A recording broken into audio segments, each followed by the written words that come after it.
Good evening, ladies and gentlemen out there in YouTube land. I am Deleted Scenes, human being, American, and YouTube Ronin. And I would like to welcome you to tonight's episode of Reserved Seats. The new and improved version of The Other Side of Midnight. Already in the chat. Deleted Scenes guy, Wrenches, keep an eye on this guy. He could be trouble. I happen to know that for a fact. Faithful Blue Wrench, channel member, the bird woman of YouTube. Watch out for her channel, Fluff Chick Productions, Connie Cleary. FKHC 2005, sometimes known as Tim. Channel member JPRPH1. Joining us from the future, Sashi. We'll keep movies and music.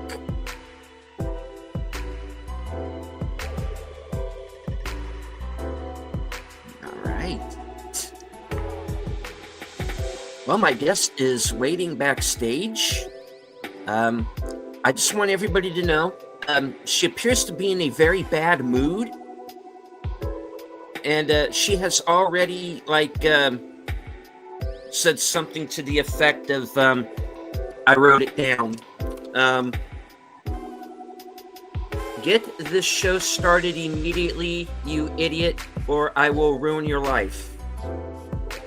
I guess I should just bring her on because she frightens me so. Ladies and gentlemen, you know her, you love her, you cannot live without her. The reason why I know you are all really here since corner.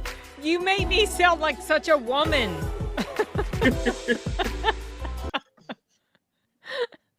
I mean, goodness gracious, it just gets worse and worse. Well, you know, you horrify me. You frighten me, and I'm in tears right now. I can be feisty, but I mean, I'm not dangerous. Mm-hmm. A woman might say. All right. Right. All right. Say hello to Logical Spark. Join us. Dark Woods Presents, channel member, and Joe Coppola. All right. Well, Okie doke.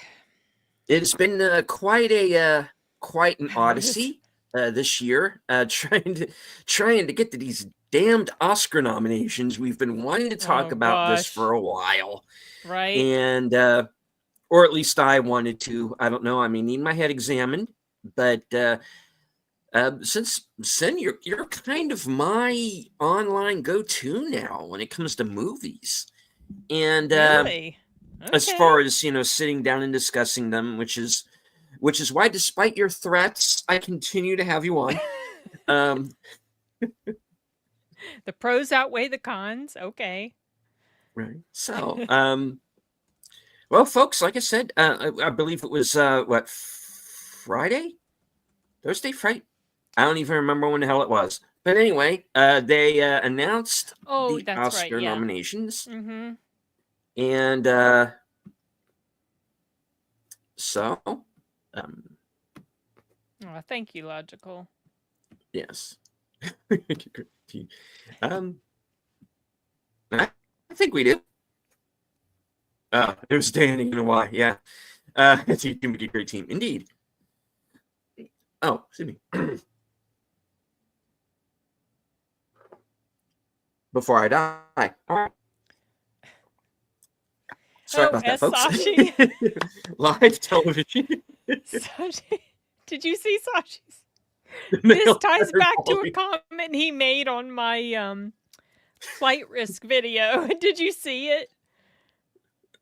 It was so funny. Was it in the comments? I don't know. Okay. Yes. So I made a comment in my review about Mark Wahlberg's bald spot and how Hmm. distracting it was because it looked fake to me, and then I found out it was real. And I was like, Hmm. "What?" And so Sashi chimed in with some expertise on the matter. It was quite informative. You'll have to go check it out sometime. Indeed. Joe Coppola asking, could you react to Louis C.K. being broke? Stand up. Not sure if you did that one. I don't remember if I did that one either. I have reacted to a few of his things. I honestly feel, I know this is going to be disappointing to some people since my reaction videos do get a lot of views. I honestly feel like generally my days of reactions to things are probably over. It's not where my heart is, and I appreciated the time that I was doing it because it brought a lot of happiness and joy to me because of everything that was going on in 2020. Um, but my passion really lies in talking about movies and stories and things like that. And I am so extraordinarily busy with my day job, which I love, absolutely love. So that is not a complaint, but I have to pick and choose the things that I want to spend my time on. And since this is what I truly love doing so much, that's just kind of what I've focused on for the past few years.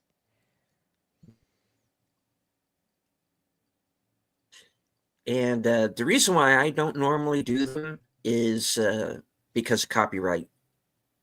I tend to get That hit a is lot. I true. used to do Yes. trailer reviews, and Yes, I that's would have that's to a edit around constant. certain things. Yeah. A constant. And at one point my channel was deleted because I got like I used to immediately dispute and appeal everything, and then I found out, well, if you appeal 3 or more, you run the chance of them denying all the appeals, and if you have 3 strikes, your channel goes away. But Yeah. fortunately, I started learning about things like counter notifications, which are very scary to a lot of people.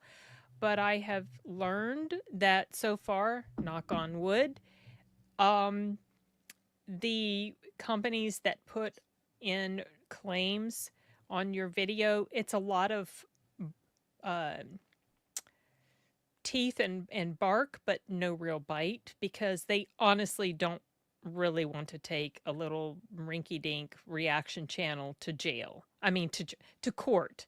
They don't want to do that. They don't want to spend the money. I did have a conversation with a CBS lawyer one time. He was very kind and gracious and just explained to me what they were kind of looking for as to what I could do to fix my video. And it just got to be more headache than it was worth. I still get it on my reviews because I put trailer clips in my reviews, but I have learned I've learned the patterns. I know the pattern with Universal. Universal always claims, then they deny my dispute, and then when I appeal, they just let the appeal time run out. Universal, that has always been their pattern, 100%. Hmm. WB, they usually will release it after I appeal, and I just have had no issues with that in general since figuring out the pattern.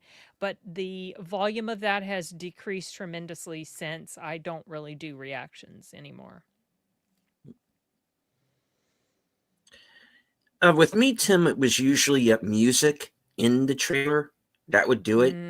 So Yeah. they were not happy about my Equalizer 3 clip because of that. They took it out for Oh, really? yeah. Oh, dang. It was music. Yeah.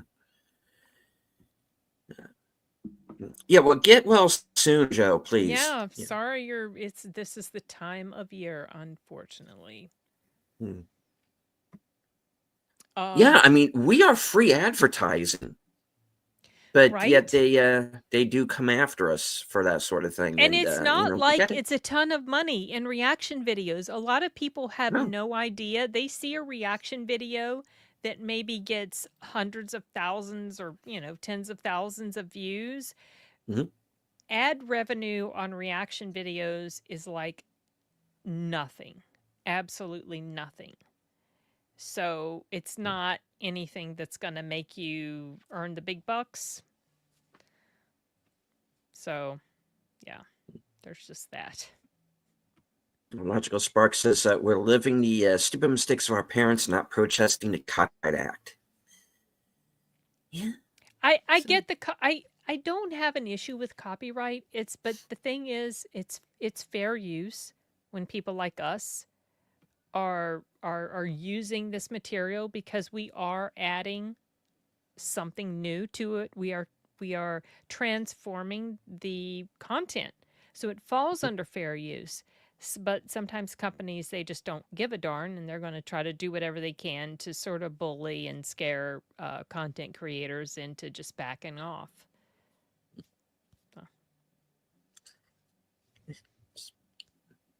the way the ball bounces sometimes, and Yeah, it's one of those pitfalls. So sometimes it's a game, you got to play it. that's true. Surprisingly, one of the best, easiest Mm. to work with has been Disney. Yeah, They believe pretty it or much not. never they Yeah, never claim anything. no. No. With all the guff Yeah. that we give Disney, Right? they usually Right? leave us alone. Yeah, Yeah, no they do. copyright. Yeah. But they're real assholes when it comes to people like, let's say, at cons who do Disney art and they sell that art. They'll Mm. send lawyers around to them, cease and desist. They're kind of assholey about that. Mm. But yeah, right, Sashi, they do. Indeed. So it says it's the length of the copyright I don't like. Should be 50 years plus one renewal of 15, and that's it. Mm, yeah. Alrighty. Well, let's get on to the. It's because Walt is technically still alive but frozen. Yeah. Let it go. Let it go. All right. Let it. Moving on. Oh, jeez. And all right. So here we go with this dumpster fire, No. which was the Oscar nominations. Everybody's favorite movie, Amelia Perez, 13 nominations. How? What an absolute joke. I What have an absolute no idea. joke. Lord, can you imagine the possibility of a man winning Best Actor award, Best Actress award? It's just like it blows my mind. It's I gonna happen can't. I from can't. the looks of things. Jeez. Um, We'll see if sanity prevails. well, let's hope. Here we go with Best Picture: Nora, The Brutalist, A Complete Unknown, Conclave, Dune Part 2, Amelia Perez, I'm Still Here, The Nickel Boys, The Substance, and Wicked. And as you see here, nominees to be determined, really cleaned up.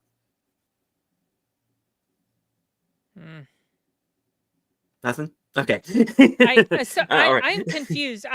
So I want to ask a question. I'm confused. What does that mean, nominees to be determined? Okay, that very simply means that they haven't turned in the paperwork. Oh. And somebody behind the scenes is fighting over credit. Okay.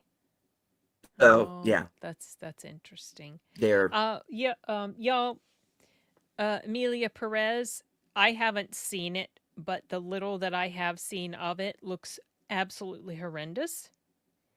And I will forever be annoyed that Sing Sing was not put in this list instead of Amelia Perez.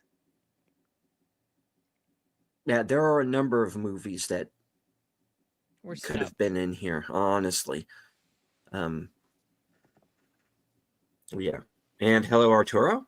I liked it, Arturo, but I sent you a message about two things that looked like they were missing: the Monster Squad and I forgot the other one. I sent it to you on Skype. Check it out.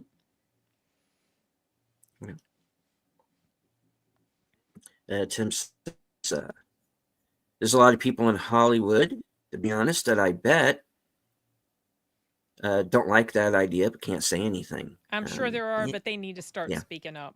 They That's do. the only way it's going to change. All right. Well, having seen it, because I decided that I needed to make my own opinion, have my own thoughts on it, and the movie's a dumpster fire. Yeah, I have heard. That's it is. It's nonsense. It doesn't know what it wants to be. Is it a musical? Is it a trans rights thing? Is it a crime drama?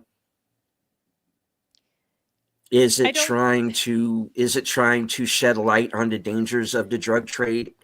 I don't know, because the movie doesn't know, because it's this constant shift in tone. I don't think it helps that they didn't even get the Spanish good. No. Like, they're supposed to be Mexican, and the way they spoke the Mexican Spanish apparently sucked. Like, it was bad. Not even Zoe Saldana, she's a native Spanish speaker, but she's Dominican?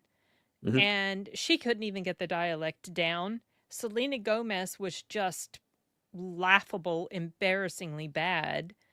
And the guy who played the main, I thought he was Mexican. So I don't get, I might be mistaken. Maybe he's not. But I just heard that in that respect, it's really, really bad too. So that's just another thing that works against it.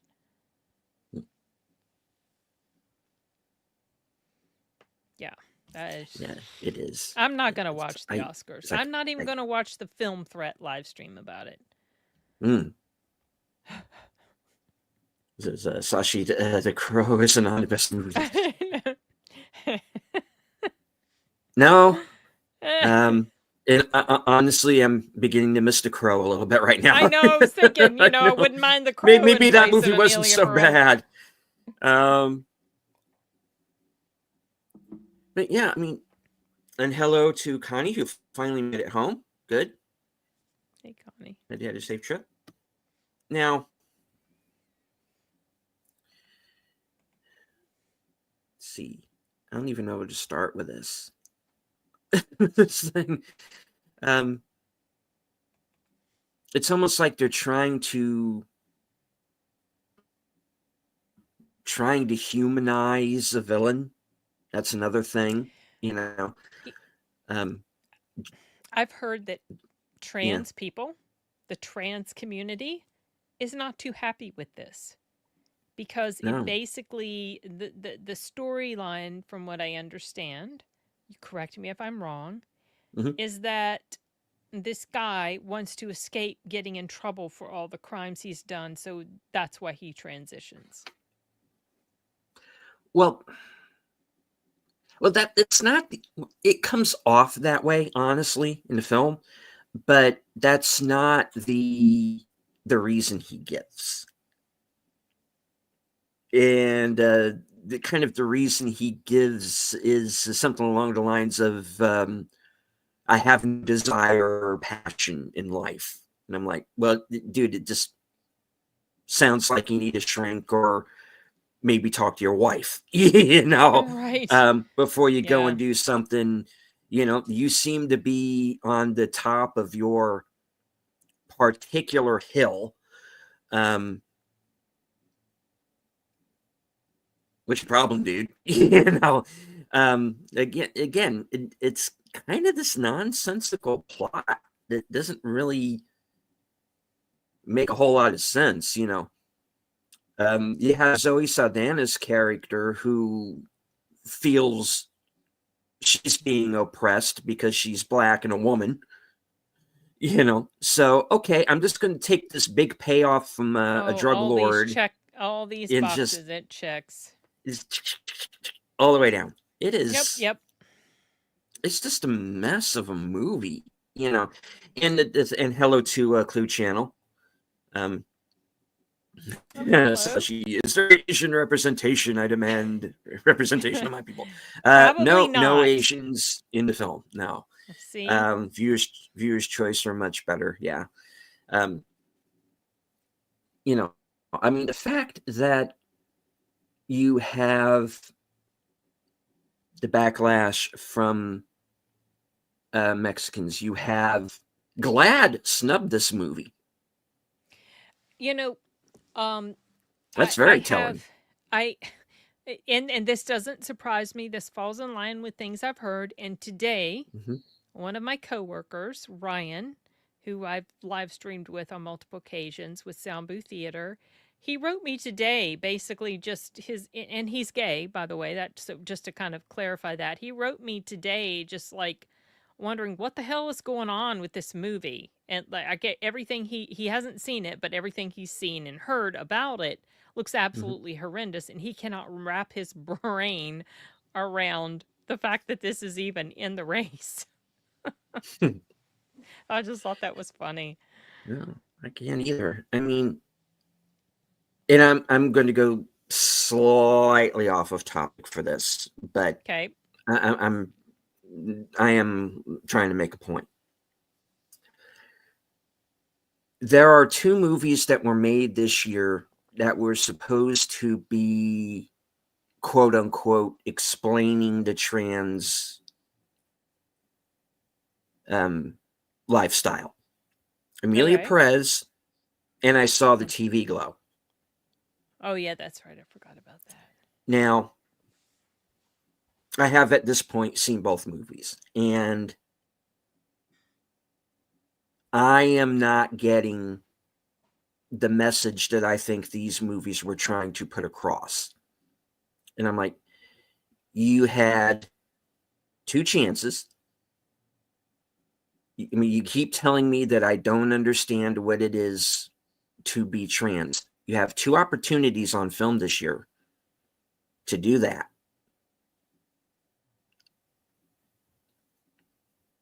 And it failed both times because I am not getting the message you're trying to put across clearly. You have a movie that has no plot, and then another movie that has so much plot that it's just a jumbled mess. Well, that's because it's activist. That's because it's activist at its core is activism, and activism this done wrong, definitely, doesn't generally work well. Now, with I Saw the TV Glow, I don't look at that as an activist film. It's just a movie that didn't have a story, really. I'm glad I didn't watch that one. So, you had two opportunities for greatness here, folks, and I think you blew both of them. I do not know how this movie's nominated, other than DEI took over. I mean, it's a shame. I think maybe it would be a bit more effective if they actually showed both sides of this argument. And do it, and don't do it in a way that includes what I consider transgender people. Do it in a way that includes people that are legit and who can convincingly pass. Because, in my opinion, true trans people, they want to blend. They don't want to go around and announce to everybody that they're trans. They want to blend because that's the life they want to live. If I saw Blair White on the street, I would never know that she is a biological male. If I saw Buck Jones on the street, I would never know that he is a biological female. And my brain can very easily say Blair's a she and Buck is a he because they blend so well. It's just like it's natural. It feels natural and normal to assign those pronouns to them. And I don't feel resentful about it when I do that. But when I see someone that very clearly does not pass, and yet they get angry when someone misgenders them, well, that's not our fault. That maybe not is necessarily their fault either, because they can't always change their presentation convincingly, but they just have to accept the reality that if they look like a man, or if they look like a woman trying to pass as a man, you can't get angry at people who just can't contort their brains to fit this delusion that they have. Yeah, it's that types. Exactly. Absolutely agree. And it's those types that want to announce themselves that I don't buy for one moment that they really are. I just don't. And it frustrates me and annoys me that these people have gotten so much of a voice that so many people are scared that you have the possibility that a man's going to win Best Actress, and the women in Hollywood that were up for nominations or didn't even get a nomination because this dude took their place, because this guy didn't pass for me. He just doesn't. They're going to have to sit there and clap like mindless seals, win or if he wins. Well, like, where are all these feminists that care about women's rights? These men invading spaces. I mean, I feel like I'm turning into a freaking feminist when it comes to this stuff. And I'm not a fan of feminism in general. But it's really frustrating, and it's gotten way too far. Way, way, way, way, way too far. There's no common sense going on with this. No. So, okay, I'm going to get off my soapbox. Sorry. No, that's quite all right. It's quite all right. All right, so do you have any particular favorites here in this list? So, I haven't seen most of these. No, me either. I have seen Conclave and The Substance. I was not super crazy about The Substance. I recognize and appreciate the message, but it kind of lost me in that last half. It got really just too far out there. Conclave, I actually really enjoyed up until this final reveal, because in today's environment, that whole thing, thank you. Sometimes I can get on a roll. In today's environment, that story, that reveal and everything, and the messaging in that felt to me agenda motivated. And so it degrades my enjoyment of it. But it's it's a really, I do think that people should check it out. It's very well done. Who would have ever thought that a Conclave would have been something gripping? Because this movie was gripping to me. Yeah. I loved the acting. I loved the cinematography. The score was great. But that thing at the end, which I knew going into because I'd accidentally seen something about it, it was just like,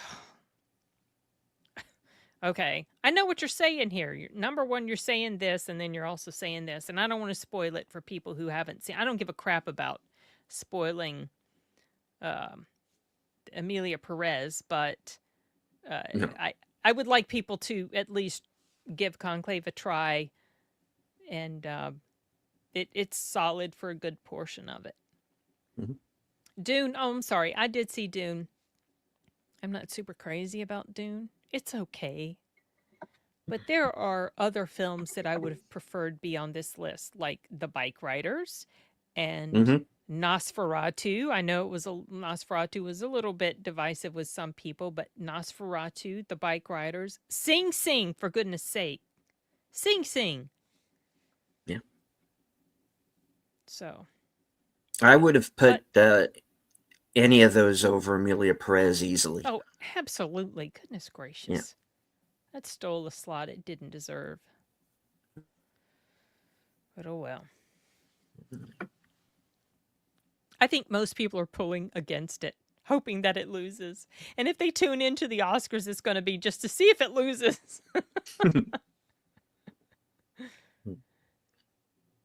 So, any particular, what would your choice be of the 10 based on what you've seen?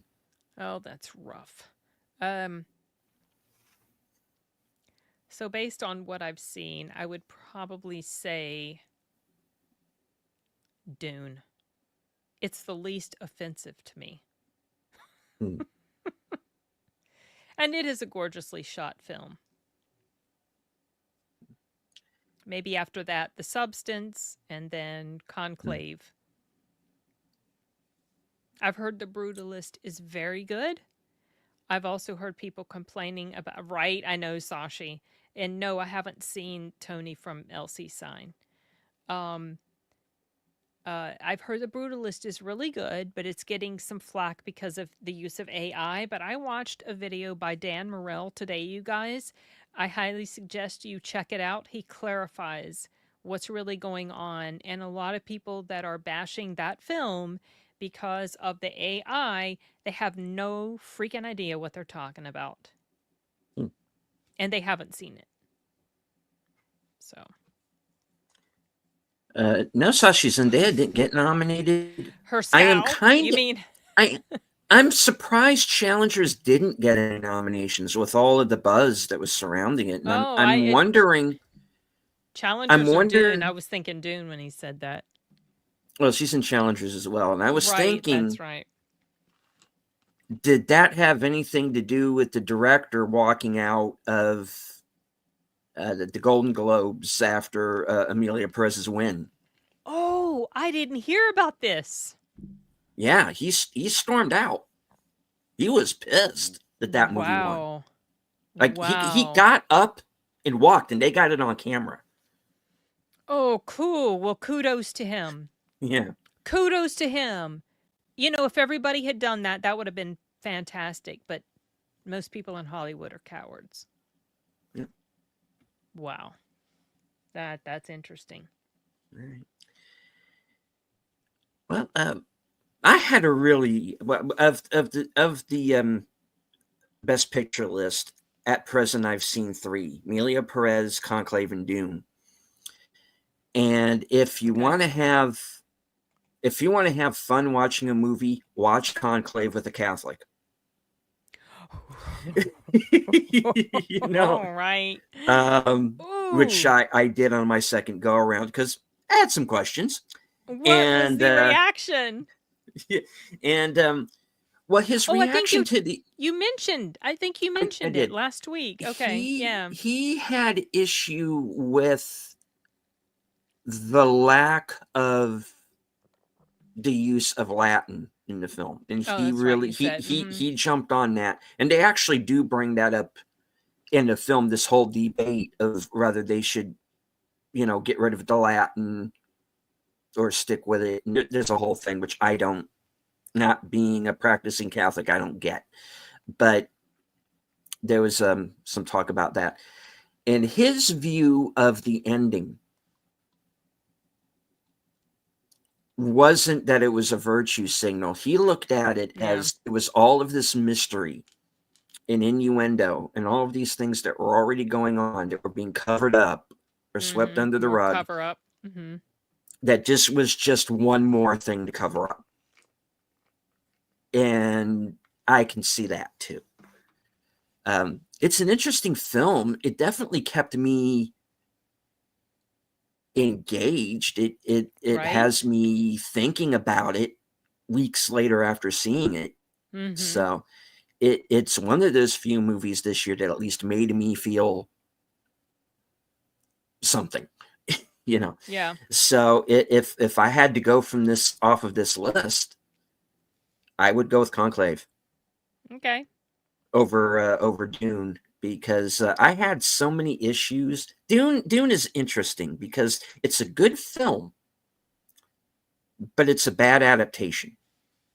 Yes, I've heard this from some Doom fans for sure, but And I and have the never read it, changes, so yeah, yeah. the changes that were made to the story are what downgraded the movie for me. Yeah, I get that. So, and one of the things that was really actually kind of starting to annoy me watching the coverage of the nominations where all the people going, Dune 2, Dune 2, Dune 2, every 2 seconds, Dune 2, no, nominate Dune 2. Why isn't Dune 2 here? Dune 2 is not a good film. I mean, as a movie by itself, it's good. But as someone who knows the story and knows a bit about the lore, watching that movie is a rough set. Aggravating.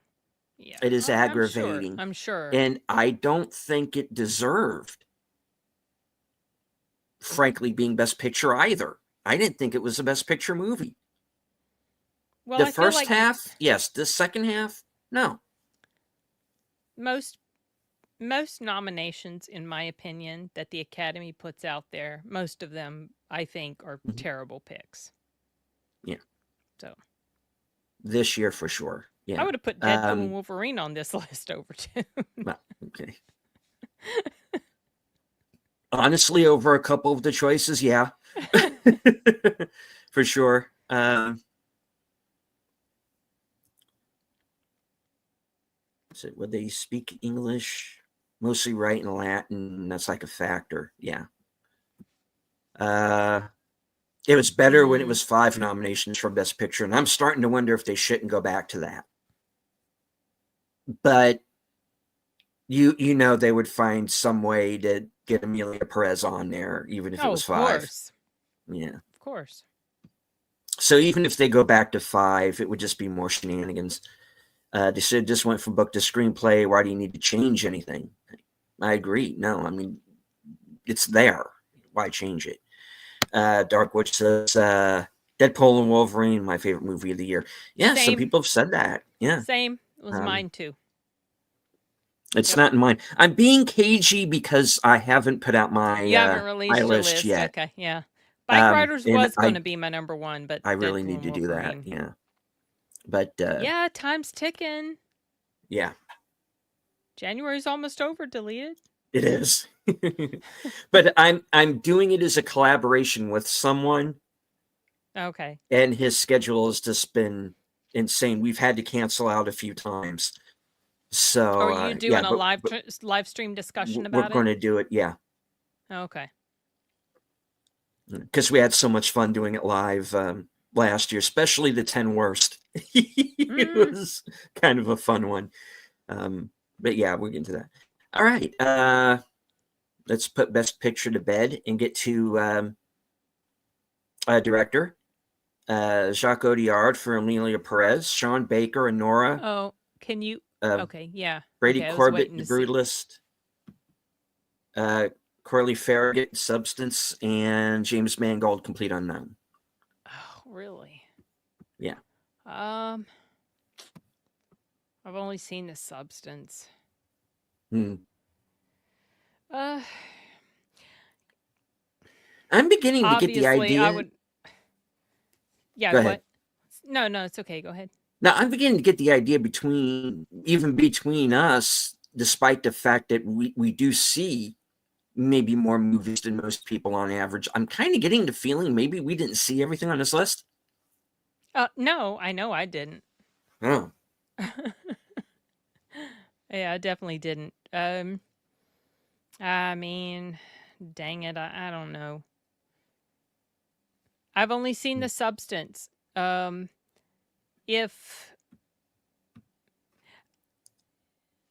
Mark. Mark. Resident Klingon, Mark Malikoff, hello. Part of me is pulling for The Brutalist. But, I guess I wouldn't be too annoyed if The Substance won, even though I wasn't crazy about it.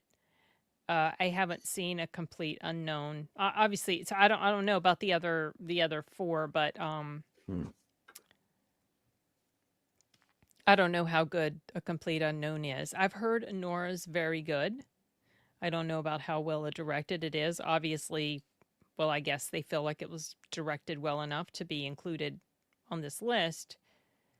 But yeah, I don't know. I mean, I'm feeling rather underwhelmed by a lot of the nominations, as I usually do anyway.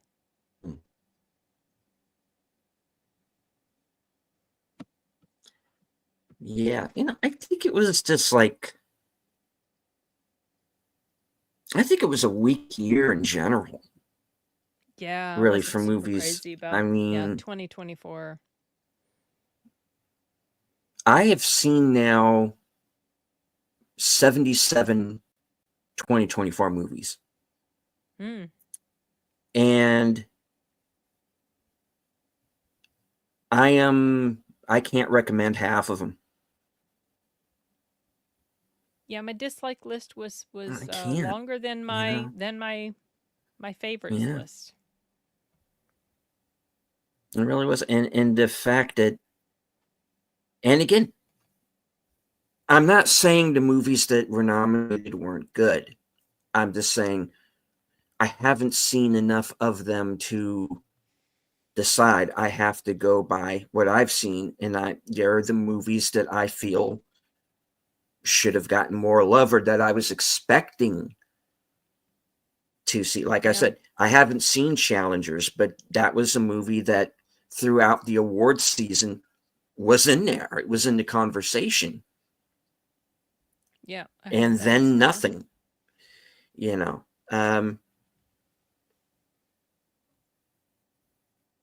I'm glad Better Man got in for visual effects. I thought it deserves it. It maybe even should win that. Deserves so much more. But should be that should be a Best Picture.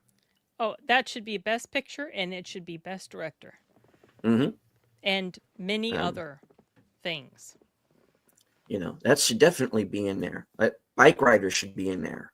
Yep. Sing Sing should, and Sing Sing got a couple of nominations, but it deserved more. It did. I agree. It was a powerful movie. And I was given a list, and unfortunately, I don't have it saved up, of all of the movies that were ineligible for Best Picture. And while I know most of them really didn't have a legit shot, these new rules that they have set down. Oh, was this the diversity stupid quota rules? It's so dumb. There are people who are, I know, fans of the movie Strange Darling that are wondering, hey, why wasn't that nominated for anything? I go ask the Academy. Yep. These dumb rules. If a movie that you liked wasn't on there, ask the Academy. Yeah. Because it probably took out a few of the movies that we liked that we thought should have been in there. And this is the thing. This sort of, quota rule, diversity, whatever, as you can see by this list, doesn't generally produce quality content. So that's, here we go. We've got a list that sucks pretty much overall because of these stupid rules. So ABC or whoever chooses to air this thing this year, have fun, because I think you're walking into the lowest rated Oscar telecast of all time. Unless there's a bump in viewership because people want to see if Amelia Perez is going to lose. We'll see. I'm definitely not watching. I just have I haven't watched an Oscars in years and years. Since well before I even started my channel. Well, I hadn't intended on seeing it last year. I was going to do this thing I called Oscars Not So Special for Unscripted, where I was just going to bag on it for an hour and then go. And then Jason Fox is in the chat, 440 Studios, and he's like, I can drop you the link. And me and him just watched the whole thing and riffed it. We tore it to shreds. You know, even though I think we were both kind of happy with Oppenheimer, because that was the Oppenheimer year. Oh, that's right. You know, that was fine. I was fine with that. And... You know, Oppenheimer and all that, and yeah, it was obvious. So it was obvious that movie was gonna. So it was an at least somewhat watchable telecast because I had a movie to root for. Not really so much this year, sadly. You know, because a lot of the movies I like the best either got left out completely or are down to just like 2 or 3 nominations max. You know. Yeah. Yeah, so it was a crap year for movies, indeed. Not going to watch the Oscars. Well, the reason why I pay attention to it, Toby, is that's the kind of channel I do. You know, I got to keep up on this stuff. So, you know, I'm not saying I'm going to necessarily watch it, but you know, I'm definitely going to report on it. Yeah. So, yeah. Did Deadpool and Wolverine get nominated for anything? I think it got 1 or 2 in there. Did it even get nominated for like best blockbuster or best what's that new category that they made specifically so that Barbie could be included last year? I'm pretty sure that's why they did it. But oh no, they don't have that. That was the Golden Globes that did that. Oh, it was Golden Globes. I thought the Oscars did it too. Well, if they did, they didn't announce it in the nominees. Oh, okay. All right. I'm trying to see if... I don't think they did. I think they got totally snubbed. You may be right. I'm looking. I thought they might have snuck in there for like a sound category or something. A search on the page. No, I'm looking. No, it's not in here. Oh, okay. All right, well, just keep digging a hole for yourselves there, Academy. Just take all the popular movies and don't even bother. So habits are hard to break. Now, I haven't really had any trouble as far as negative reviews, and I've certainly given out my share, not just here on YouTube, but on other platforms.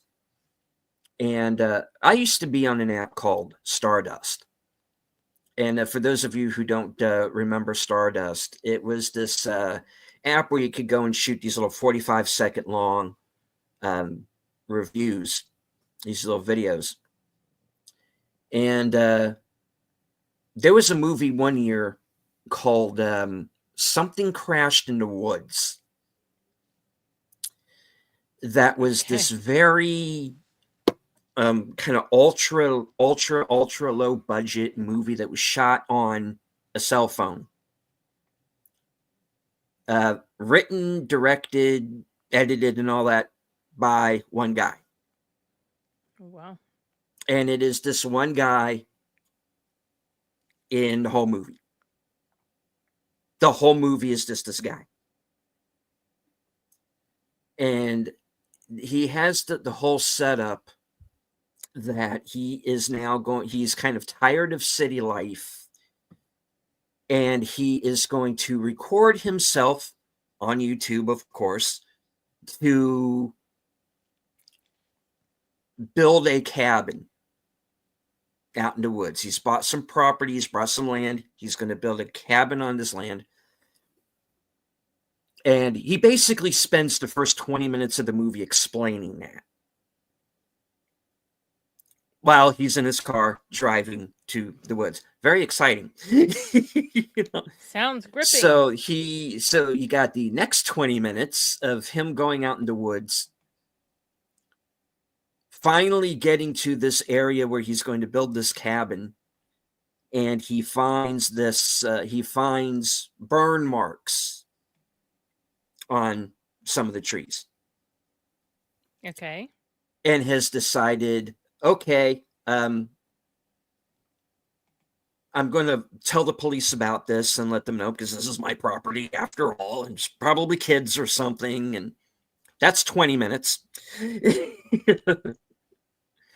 of him basically repeating this dialogue of why he's out there, and he's going to, build this cabin, and I'm tired of city life, and get these damn kids off my lawn, and all this. And basically, overly long story short, it's aliens. Okay. And they kill him. End of movie.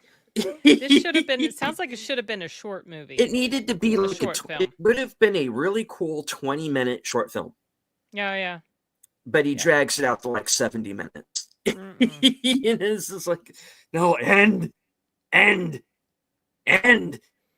then something pops out at him that's supposed to be an alien, and in movie. But people are like, well, why are you attacking that? And I'm like, because it's not a feature-length film. Yeah. I admire the try, but it needed to be a short, not a feature. Yeah.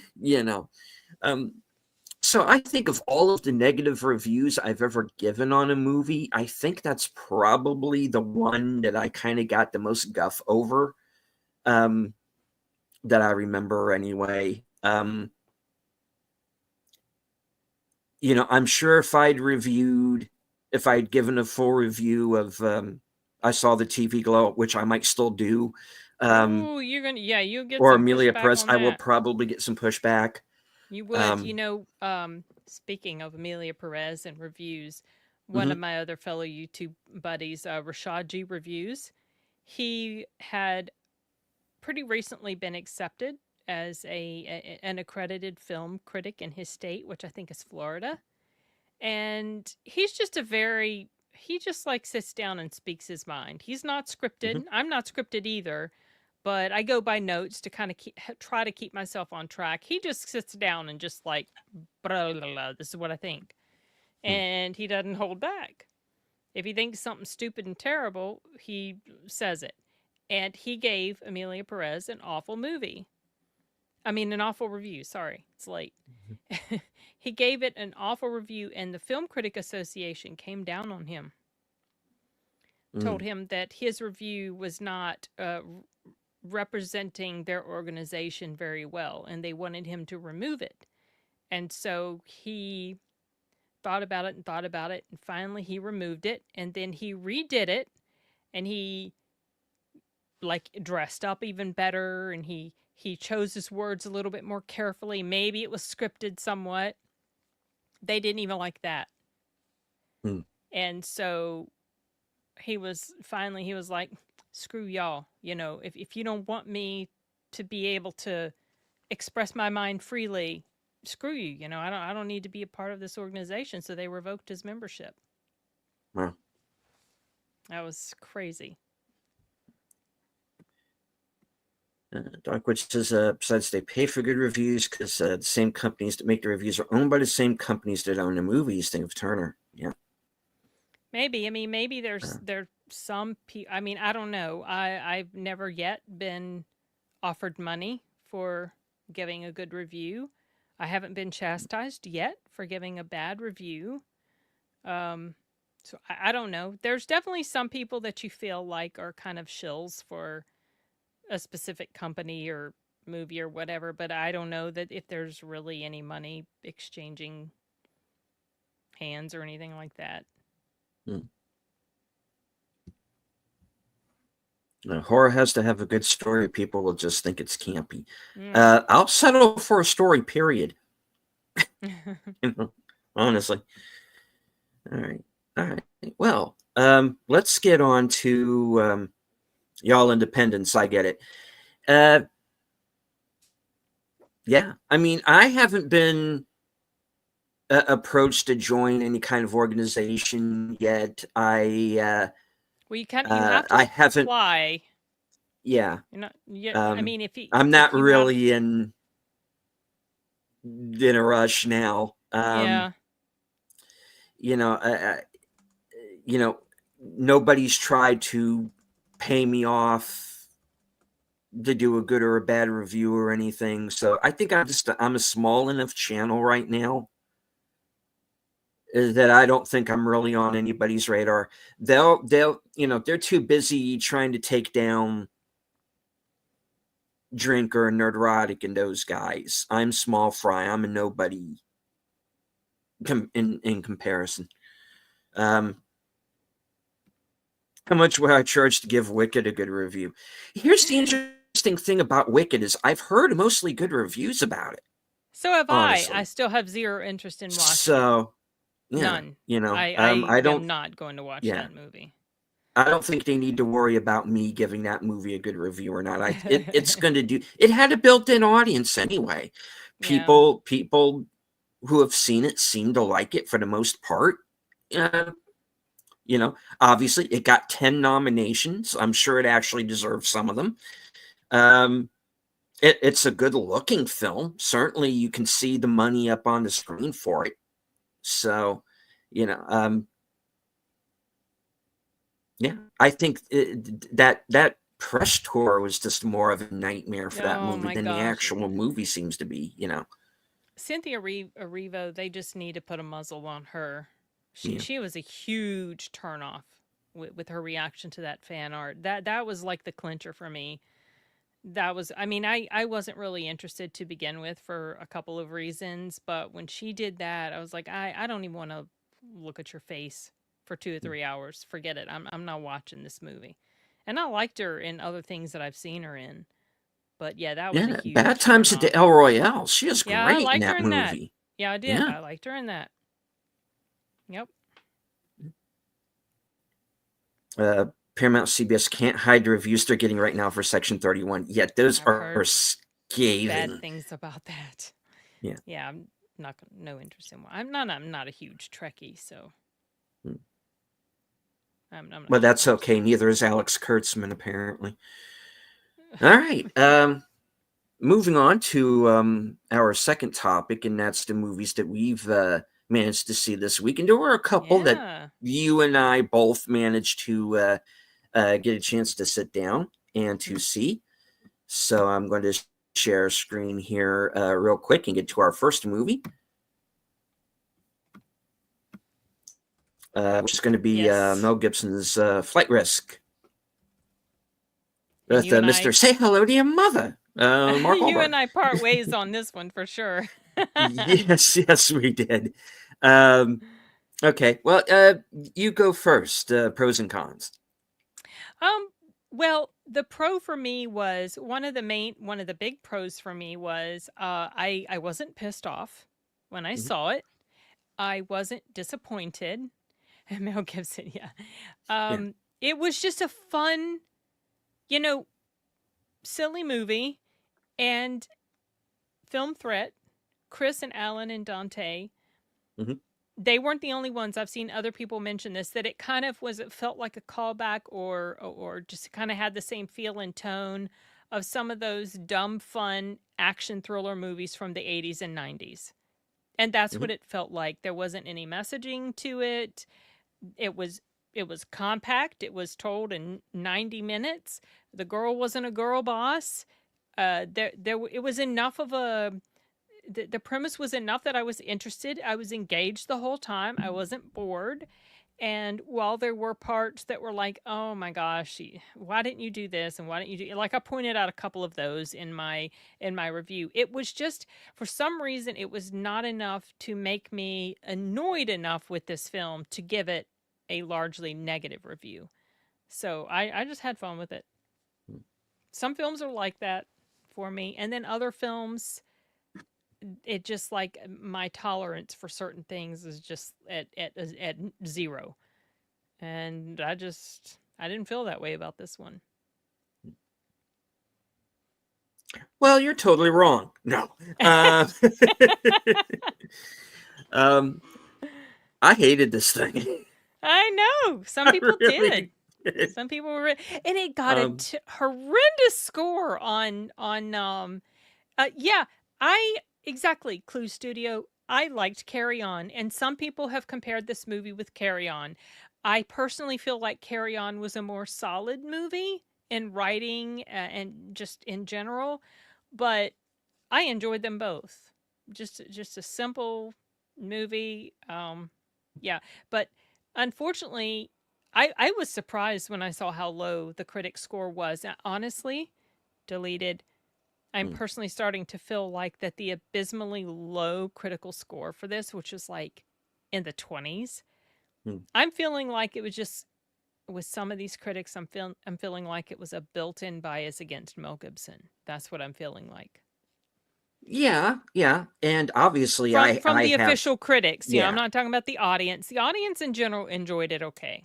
you know, and I certainly have no issue with Mel Gibson. I just this movie played to me like he didn't even direct it. This didn't feel like one of his movies No, at it didn't all. feel like, let's say, Patriot No. or other stuff that he's done. I don't know. It was just like right.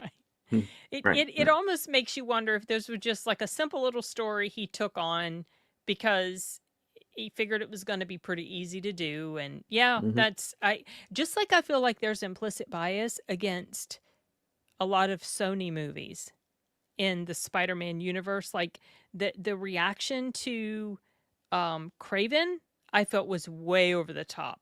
12%? Are you kidding me? It was not Mm. that bad. So I just wonder about that with some.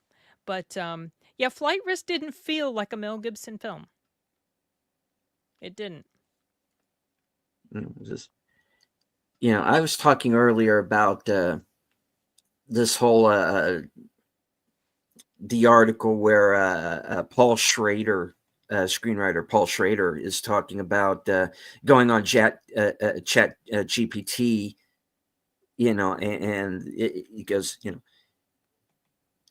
give me a plot that's like a Tarantino film or like a Harmony Korine film or something. And he says, well, it's coming up with good ideas. And I'm like, this movie feels like AI wrote it to me. Really? The writer on this film is a guy named Jared Rosenberg. And I'm Okay. feeling like, okay, AI took a name. AI took a name and it is Jared Rosenberg. What else Okay. has he written? So I far didn't as I look up know, the writer. anything that I think this is like the first thing he's written that was produced. Oh, okay. So yeah, it kind of Maybe plays like that's it why too. it wasn't super solid. Um, It's one of his. yeah, um, the the dialogue in this thing is terrible. To be The fair, not everything that is bad is the fault of AI. Sometimes people just don't always make the best stories. and speaking of AI, the visual effects. Hello, you Yeah, can't Chris tell me mentioned that, that but I didn't. opening. That you can't tell me that Oh, opening shot was an AI. what with the moose? Well, With the yeah. moose? Oh God, the moose. It was I just don't. like a, I don't know, Ugh. 1 second shot of it outside the window. It wasn't anything that Chris mentioned something about the visual. It wasn't anything that stood up and smacked me across the head. So I don't, that was a non-issue to me. I mostly notice bad visuals when it comes to, let's say, superhero type actiony films or fantasy films that involve a lot of elements that would need clear visual effects and stuff. So I didn't really notice much of an issue with it in this one. I don't know, this thing just didn't land with me at all. I was not Yeah, I engaged, know. and I I'm wanted to sorry. be. And Yeah. because with the movie that it reminds me of the most was this movie from I think 1997 called Turbulence with Ray Oh yeah, Liotta yeah. and Yeah. Lauren Holly. Lauren Holly, yeah. Yeah, and I was like, I could have just stayed home and watched that. That's what I felt like here. Because as preposterous as that movie is, um, I did feel like that I would have had more fun rewatching that. And the fun that people are saying they're getting out of this, is the fun that I got out of Turbulence for all of the issues to that movie it has. Yeah. It's fun. This movie to me was not fun. It's the bad dialogue. You know, you got this guy that she's talking to on the satellite phone that halfway through the movie she remembers she has. Right. You know. You know, and then she's like, you know, talking to this guy who's kind of like this Apu clone from The Simpsons or something. The guy who was helping her fly. Hello. You know, I'm like, jeez. No, stop hitting on her, please. Also, Mr. Wahlberg, quit hitting on Mr. Grace, please. It's just messed up. I liked Topher Grace's performance in here. He was funny. I didn't think he was funny. I thought he was. I was he like, was pretty funny. There's a point in the movie where I'm like, give me the gun. I will shoot him myself. There was something that happened in there, and he screamed like a little girl, and I laughed out loud. I thought it was funny. You know, the part that actually did honestly sort of crack me up was she's on the sat phone and she's talking to her supervisor, which is Leah Remini in a voiceover. Oh, was that who that was? That's who that was, yeah. Okay. And I had no idea. I didn't stick around for the credits. Yeah, and there's a point where well, she accuses her of being the rat, being the mole.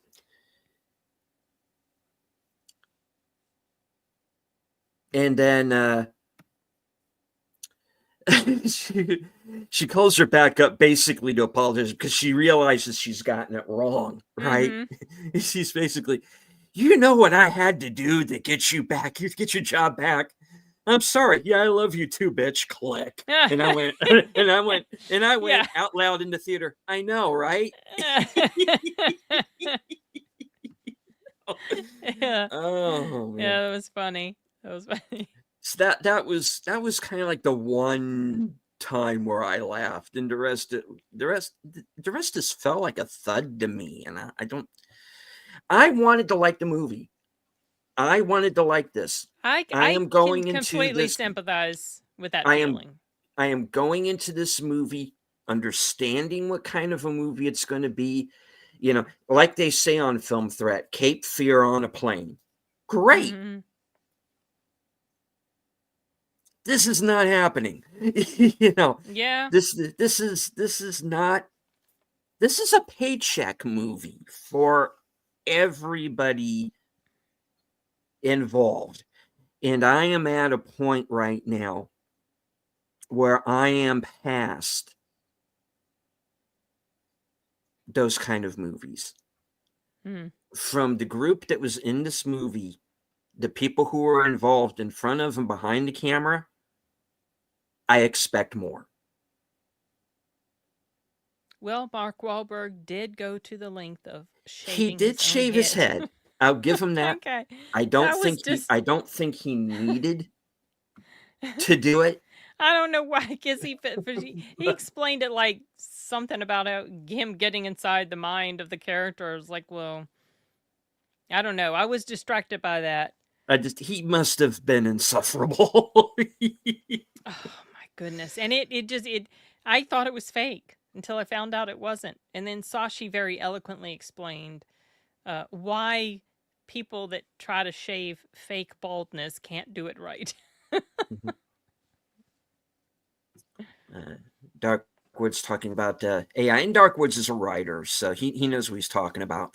Yeah, I've noticed that AI can't create, and so it makes things more mediocre. Yeah. I sometimes will outline an idea with it, and after I get sort of some chunk of words out of it, I go in and finesse it. Yeah. Yeah, it's definitely a good tool. No, oh my gosh. No. If they had made this a girl boss movie, I would have been very angry about it. That was one of the things I mentioned that I liked about it. Yeah. That she wasn't. You know, she's not. She makes mistakes. Oh, when she gets her ass handed to her. Fatal mistakes. She gets her ass kicked a couple of times. Um, Yep. yeah, there's none of that in here, really. Um, you know, and that final shot, what was that? You mean of the people outside the ambulance Yeah, just kind of showing up? there was like, and again, and Uh, again, that Hassan guy, hello, and yeah, it's just, it felt like that final shot was supposed to be dear, a little comedic. jeez. That was the feeling I get, the way everyone was just kind of looking in like that. I had an issue with that particular scene, not before the final shot, like Mhm. without giving anything away, yeah, I was vague in my review. There's no way that person would have been able to be in that location because someone else would have been there. Well, that You know, and the what guy would what not have been were alone, in other words. He would yeah. not have been alone because of the situation. So how they could have fixed that was to show this person who had been there something happening to them to incapacitate them. Mhm. Because Then that complaint would have been a non-complaint, but they didn't. It was like, and there's no way this would, So yeah, I did have it's an like issue with that. what are the logistics of getting that person to that point, to that location right at that moment?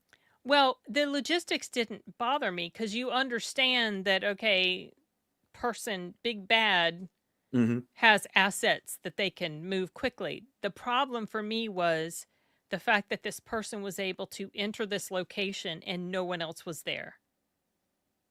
Mm. That would have been impossible. Yeah. Someone would have been there with this other person because of where they were. Yeah. Just So I was issue like, after issue for yeah, me personally. that was And definitely an issue for me. yeah. All right. Well, another movie that we both managed to let me take that screen off. That we hold on. I do not know what I am doing. Hold on. Let me get. Well, there was another movie this week Got to pull up a that poster real quick. I'm trying to. All right.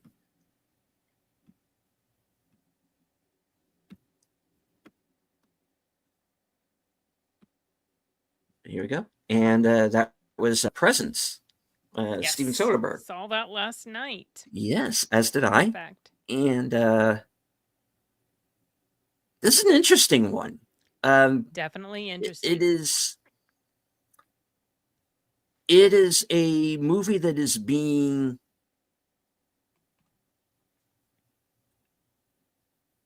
grossly mismarketed.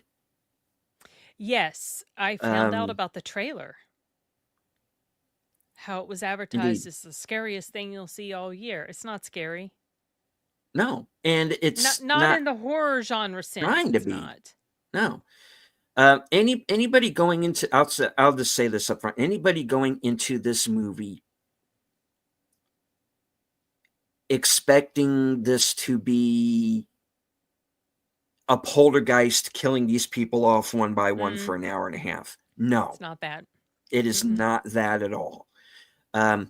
It is a family drama Mm-hmm. that just happens to have a ghost in it. They move into a house that's haunted. And you are There was a now twist. There was a twist to that haunting that I did not see coming and I thought was really interesting. Is that something you can go into without spoilers or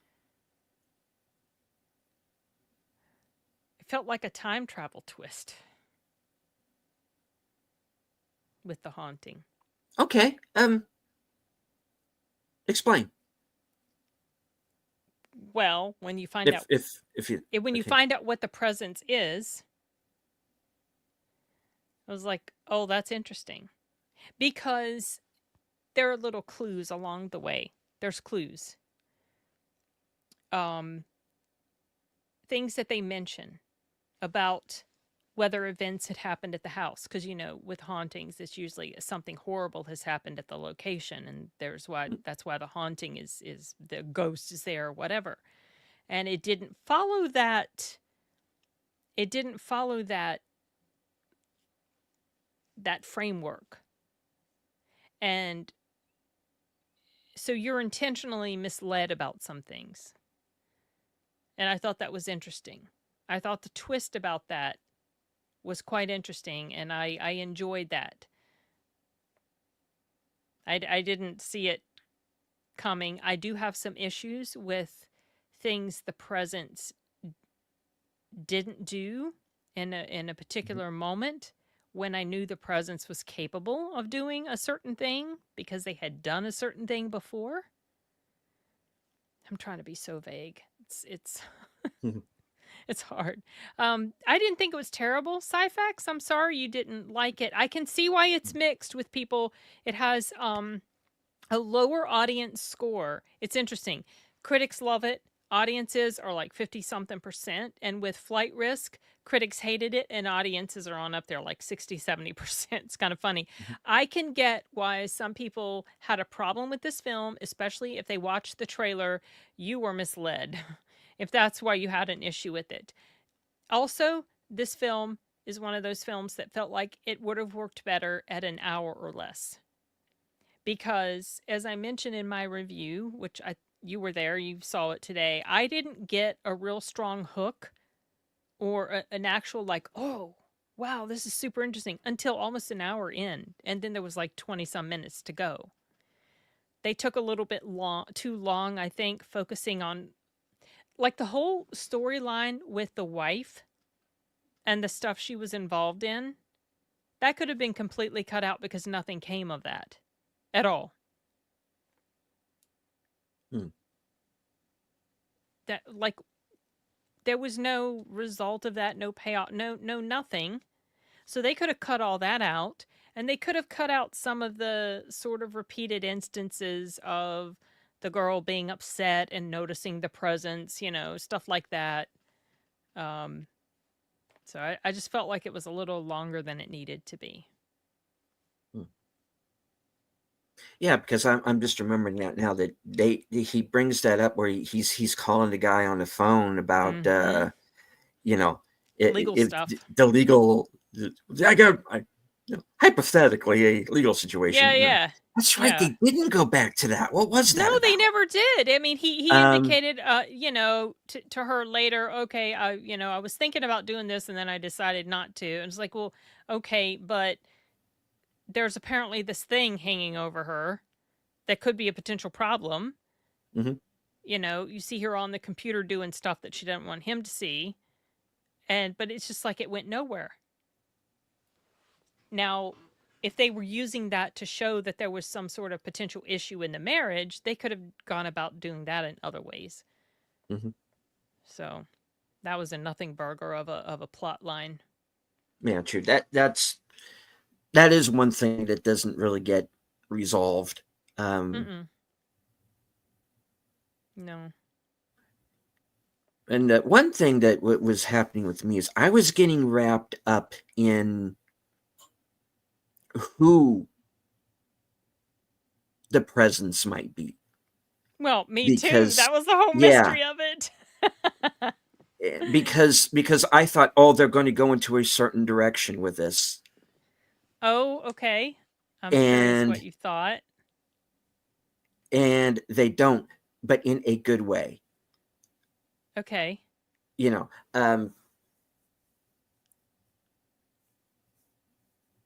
Because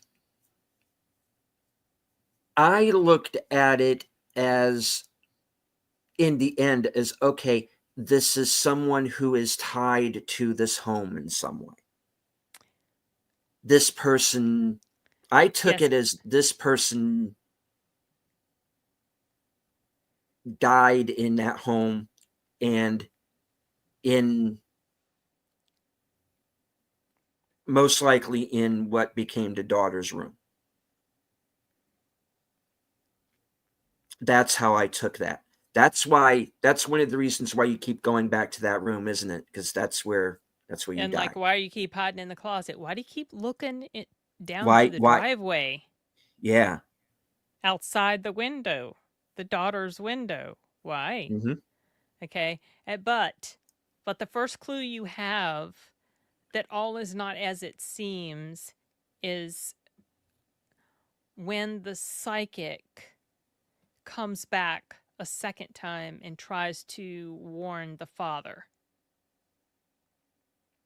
about the situation. And that was when I was like, oh, okay, this got much more interesting to me. Mm-hmm. That moment.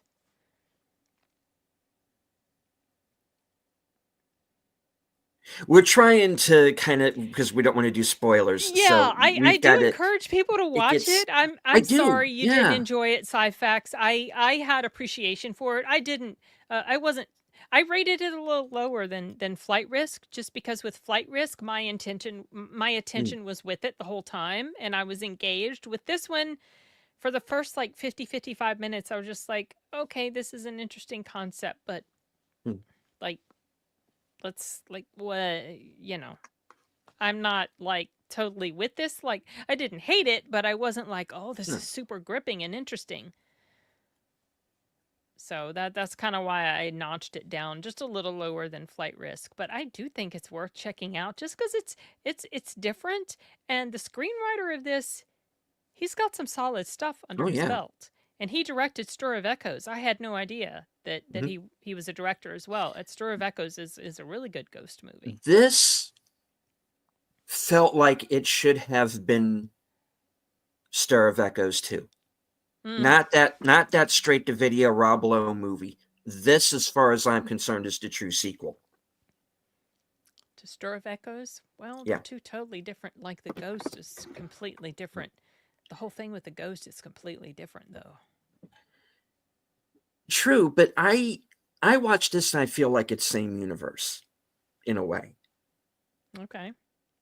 Well, I mean, you're dealing with the fact that, okay, ghosts exist.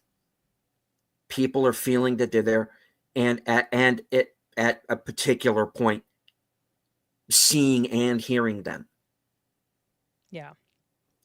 So, without giving too much away, so you are dealing with people who this family understands. Okay, this is in our house. We Yeah, get there's that that this is one in our house. moment where This is not. This is not. This is not our daughter just having on issues. drugs or having issues or Yeah. anything like that. Okay, there is something here I thought it was funny. that The we scene, now have to deal with. the next scene after things happen, they're like all outside on the Yeah. porch. They didn't want to go back in. No, I no, thought no. that was funny. Yeah, that was And he's kind of like, kind of comedic. you can kind of see him kind of looking at, and it's right there. It's watching them. He's just Yeah. like, yeah, hey, it's almost like the ghost is like almost like, I'm sorry. Yeah, I know. Do The you want ghost to couldn't come in? leave. The ghost Should I get you? couldn't leave. Should I get you some coffee? Because you kind of almost get the idea that maybe it kind of wants to sometimes, because it's very interesting the way they go with this ghost. Agreed. And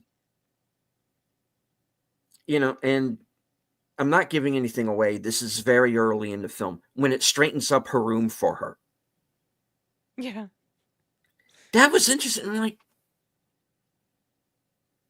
of all of the things that you could do, you're choosing to help this teenage Put girl some books straighten on the things up. table, yeah. Just put her books on the table in a nice stack. Yeah. That was nice of you. Thank Yeah. you. But then again, at that point, you don't know, because at that point, you don't know, is this thing a malevolent spirit or whatever? I you never know. really got the sense that it was malevolent. Yeah. but I Because had the no idea. trailers for this, the trailers for this film are trying to make it look like See, this like I thing said, I is didn't watch it. I'm glad I didn't this. see the trailer for this. Yeah, because I don't know who cut this trailer. I don't They know wanted who that hook. approved it. They wanted that hook to get horror fans in. You know, I heard a couple people complaining about that last night after we're leaving, and they're behind me, and one of them was like they were kind of commiserating with each other that this wasn't scary. Oh, they'd been hoping this was scary. Oh well. So yeah. You know, scary things do happen in it. Oh yeah, for sure. For sure. For sure. You know, where this movie ultimately goes is not what I was entirely expecting. Yeah, because Same. to go, again, because it's going in and out of okay. Obviously, there's a point where things are going to go wrong. Mm-hmm. It was just a matter of what was that thing going to be, and who or what was going to be responsible for that thing going wrong. That's an issue that I had. So it's like when you see things that are happening. Is it going to be that one, or is it going to be that one? Oh, it's that one. Okay. I didn't see the I mean, I like that there was the twist about the presence. Mm-hmm. There was the twist about another character in there, right. and things that tied into the storyline. I like those twists. I thought they were really cool. I thought it was interesting. That's why I do appreciate the writing of this, despite some of the issues that I had. But I feel like someone tried to point out to me, or tried to suggest, because I put in my review. I have a comment that I pinned at the top, and I left like a lot of space so nobody could see it if they don't want to see spoilers. And then at the end, I aired my grievance. Why didn't the presence do a particular thing during this moment when they had shown they were capable of doing particular things previously? Why didn't they? And someone said, well, maybe it's because the character had an object in their hand, and it wasn't like placed somewhere else, like what had happened the first time an event occurred. But my pushback to that is, well, there are other things that the presence was capable of doing. Why didn't they do it with other things in the area to cause distraction or, fear or, confusion? Why? I feel like that's a plot hole that the writer wasn't considering. Obviously, no, I get it, because this drama had to play out, but yeah. I feel like the writer wasn't considering things that had already been demonstrated, and then all of a sudden it wasn't happening. Why? So, but I don't dislike this film. No. So don't take that as me saying it's not awful. It's not a perfect film by any means. No.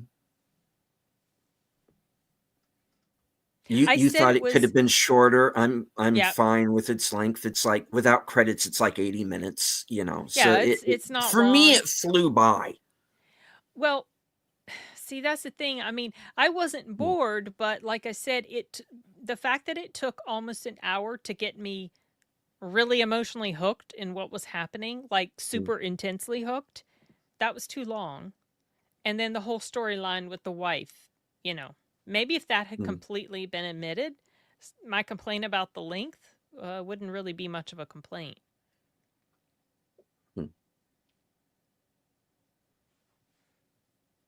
And hello to Shadow the Raven.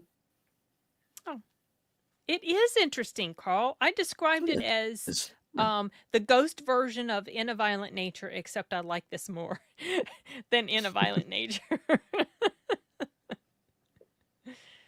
It's different. I appreciated that they tried something different, and for me, in large part, it worked. Yeah. I would say it's a solid rental. I wouldn't say you necessarily needed. No. Yeah, it's worth a look. Do you need to run out to the theaters to see it? No, but it is worth a watch. And it's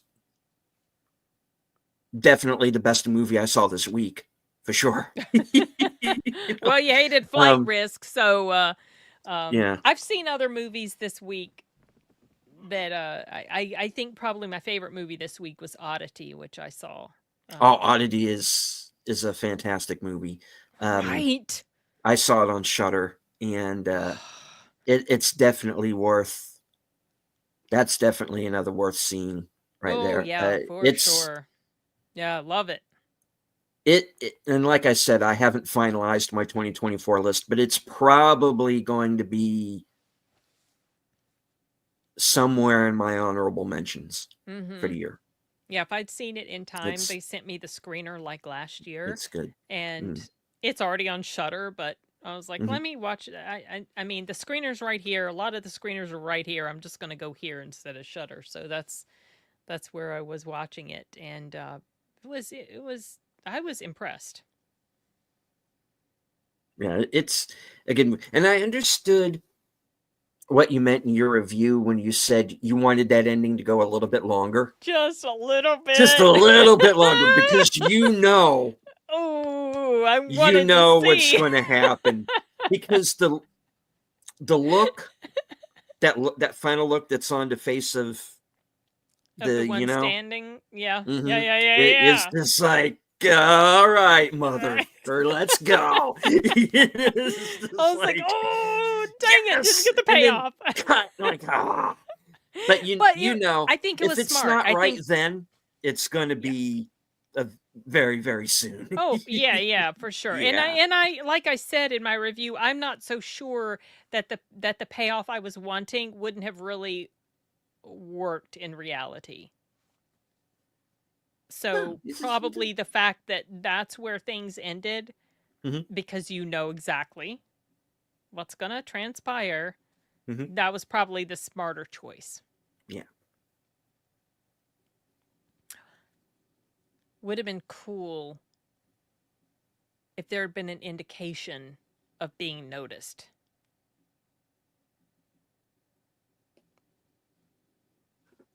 But that didn't happen. But that would have been cool. That would have been a little bit of payoff. Yeah. Y'all watch Oddity. Yeah. It's impressively done. All right. So that was Flight Risk and Presence, and me continuing my Emilia Perez rant, which I think I'm going to not want to talk about that movie for a while. The thing to understand with me, folks, is I don't go into a movie expecting not to like it. I try to do my I try to be positive, but you can't always be you can't always be positive. I gave Emilia Perez a chance. It didn't fly with me. Neither did Flight Risk. And that's a movie I went into really hoping for the best. And Sin, you have Frozen. So I hope you're okay. All right. And Presence was, and we lost Sin. No way. All right. And so for me, Presence was the movie to see this week. And of course, follow Sin's advice and give Oddity a look over on Shudder. Well worth the watch. One of the better movies from last year. All right. So over to the chat real quick. Not even the torrents seem to have a lot of this year's movies. It depends on where you go. Some of them are kind of Johnny on the spot, and others aren't. Hello to John Doe Juggalo. Good to see you. Let me see. Internet died. Oh, okay. Am I going to have to end the show solo? Just let me know. Let me know if you can't get back on. We were about to wrap it up anyway, folks. I do want to say hello to everyone joining us on Twitter. I can't see you, but I know that you're there. I do want to say hello to everybody who is with us in the chat. Darkwoods Presents, John Doe Juggalo, Shadow of the Raven, Arturo is with us, of course. Sci-Fax, Clue Studio, Mark Mounikoff, our resident Klingon. Let me see. Sashi, Gorilla Censored Thoughts, Connie Cleary. Let me see who all else here. I don't want to forget anybody. Tim, of course. Joe Coppola, get well soon. Tim, Wilkie's Movies and Music. All right, I think that was everybody, and Sin is back with us. My internet just completely crapped out on me. I don't even remember what I was saying. Sorry about that, you guys, but it was time to wrap up anyway. Maybe my internet was like, "You've been on too long. Shut up." All right. Well, any last words before we wrap the show? Can't think of anything. We got our mystery movie discussion on Tuesday. We do. So looking forward to that. I'll be on, and maybe Corey from Wilkie's Movies and Music will be joining us. And I think I'm going to be on another live stream this week, but I don't remember because I'm not looking at my calendar. I'm going to try to finish watching Armand and maybe have a review up this week because that screener expires on the 31st. So I do want to get that finished. And that's all I have at this point. Thanks for watching, everyone. Again, yes, thank you all once again for watching. It's always fun to have Sin on the air with us. John Doe Juggalo saying he'd love to see Corey on. Well, yep. Yeah, I'm looking forward to having him on. Looking forward to having him on, indeed. I'm going to be on his show in a couple weeks in February, on a Thursday. So, yeah, looking forward to that. All right. So, on tap for me, of course, as we said, the Mystery Movie Night podcast at 7 p.m. Eastern on Tuesday. We I am going to be appearing, of course, on Live from Sparkwood in 21 at 8:30. That will also lead into Troy's show, his Blake 7 Rewatch, which is going to be right afterwards at 10:30. Let's see. Thursday, I am going to be joining Outlaw Bill for Action Theater, and we are going to be watching Jack Reacher, Tom Cruise. Later on that night will be my Coming Attractions show, where you get to find out what I'm going to be doing next week and kind of touch base with everybody and say hello. And Friday night at 8, I am going to be joining Big Al Presents for Films with Friends. And we are going to be watching Disney's Those Darn Ants.